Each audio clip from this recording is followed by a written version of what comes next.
So Rajesh, you touched upon a very interesting point about entrepreneurs, and in a ProfitCon, you talk about planning for worst case scenarios. And in a typical Western thinking, you treat it as a pessimism, right? But here you talk about a worst case scenario, and the worst case scenario you talk about you're hedging your bets so that you reduce the risk of failure. So therefore, how important is thinking about worst case scenario and planning it for a proficon or an entrepreneur, and how different is it when you think of a unicorn, and that itself makes it a fragile organization, right? So is that something important, and therefore how do you really look at the thinking of the worst case scenario? Yeah. So worst case scenario becomes very important, especially when an entrepreneur is starting off. But there's an opportunity cost. So if I go to work for someone in 2 years, 3 years, I will make so much of money. But as when I'm starting up here, there's always the risk. Okay, I'm not able to probably pay myself a lot of money. Okay, so there is, and there's a high risk of failure at the end of a couple of years.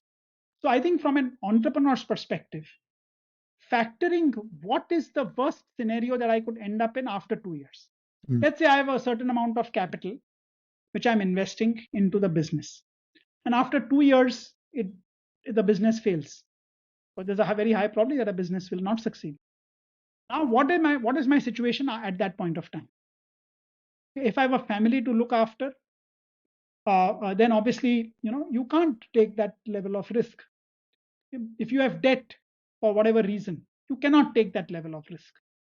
Okay, because at that time, then you also have to look at, if I go back into the workplace and I want to join a company as an employee, what is going to be my salary? Because so many times we look at the positive scenario. So I contrast it with, everyone looks at the upside. I always, when entrepreneurs come to me, I tell them that, look, you're building this thing out. If this venture fails in 2 years, what is the situation for you personally after that? And in these 2 years, please factor in the fact that the product development cost will take double the money and double the time. Do you have adequate capital for that? Because things take time. I mean, because it's only when you go now and ask every potential customer, will you buy if I create? Everyone will say yes. Yeah. But it's only when you take the real product out to them and they have to pay for it from their P&L statements, from their bank account, will you really know whether your product is solving a problem or not. And then if it doesn't, then what happens? The business plan is only good enough to get you to start on the entrepreneurial journey.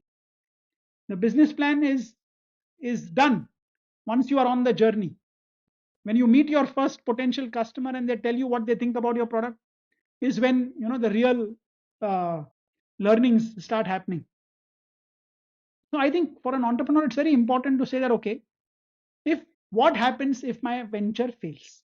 Personally, can I afford that failure? And therefore, you have to work within those limits. I think that's very critical, because in many cases, people are putting up their own surplus capital. So time is one thing, but they're also investing capital.